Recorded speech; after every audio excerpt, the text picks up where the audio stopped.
ఒకప్పుడు అంతరిక్ష పరిశోధనలో అంటే అమెరికా, రష్యాల పేర్లు మాత్రమే వినిపించేవి.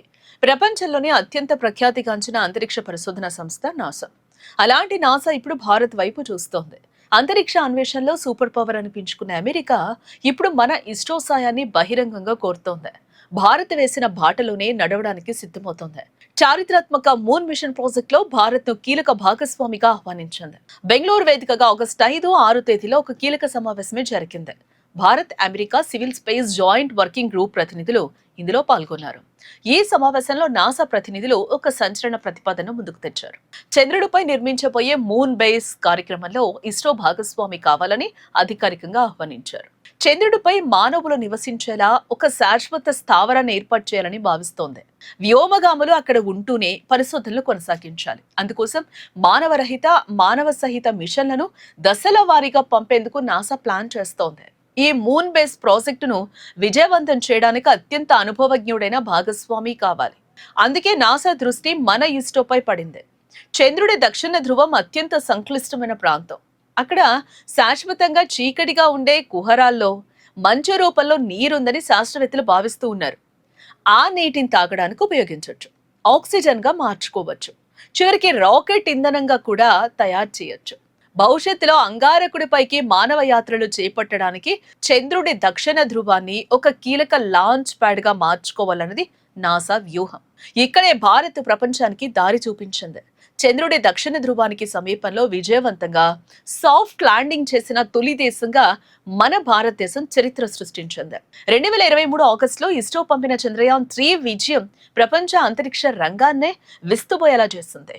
విక్రమ్ ల్యాండర్, ప్రజ్ఞాన్ రోవర్ అక్కడ దిగి సంచలనం సృష్టించాయి. ఆ చారిత్రాత్మక ల్యాండింగ్ ప్రాంతానికి శివశక్తి పాయింట్ అని పేరు పెట్టాం. నాసా ఇప్పుడు సరిగ్గా అదే దక్షిణ ధ్రువ ప్రాంతంలో స్థావరం ఏర్పాటు చేయాలని చూస్తోంది. దీంతో ఇస్రో సాధించిన అనుభవం నాసాకు అత్యంత కీలకంగా మారింది.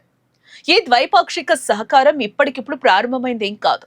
2023 జూన్ 21న భారత ప్రతిష్టాత్మక ఆర్టెమిస్ అకార్డ్స్ పై సంతకం చేస్తుంది.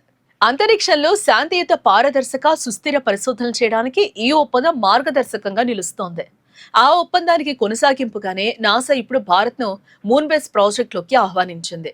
బెంగళూరు సమావేశంలో అంతరిక్ష పరిశోధనల ద్వారా లభించే శాస్త్రీయ డేటాను పరస్పరం పంచుకోవాలని రెండు దేశాలు నిర్ణయించాయి. ఇప్పటికే భారత్, అమెరికాలు నిస్సార్ గ్రహ ప్రాజెక్టు ద్వారా భారీ అంతరిక్ష సహకారాన్ని కొనసాగిస్తున్నాయి. భవిష్యత్తులో శాస్త్రీయ పరిశోధనలతో పాటు మానవ అంతరిక్ష ప్రయాణ సాంకేతికతపై కూడా కలిసి పనిచేయాలని నిశ్చయించుకున్నాయి. మరోవైపు భారత్ ప్రస్తుతం గగన్యాన్ కార్యక్రమంతో సొంతంగా మానవులను అంతరిక్షంలోకి పంపేందుకు వేగంగానే అడుగులు వేస్తోంది.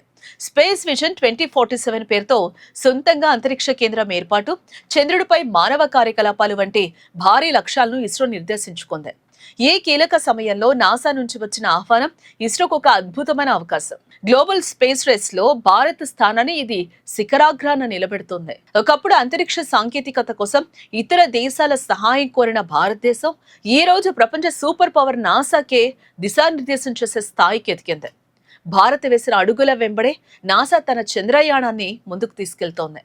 నాసా వంటి అగ్రరాజ్య సంస్థ కూడా ఇస్రో అనుభవాన్ని నమ్ముకుంటోందంటే అది మన భారత శాస్త్రవేత్తల కష్టానికి, ప్రతిభకు తక్కిన విశ్వవ్యాప్త గౌరవం. చంద్రుడి దక్షిణ ధ్రువంపై శివశక్తి పాయింట్ దగ్గర భారత్ పాతిన జెండా ఇప్పుడు మానవాళి భవిష్యత్తు స్థావరానికి పునాది కాబోతోంది. మరి నాసాని స్వయంగా భారత సాయం కోరే స్థాయికి మన ఇస్రో ఎదగడంపై మీరేమనుకుంటున్నారు?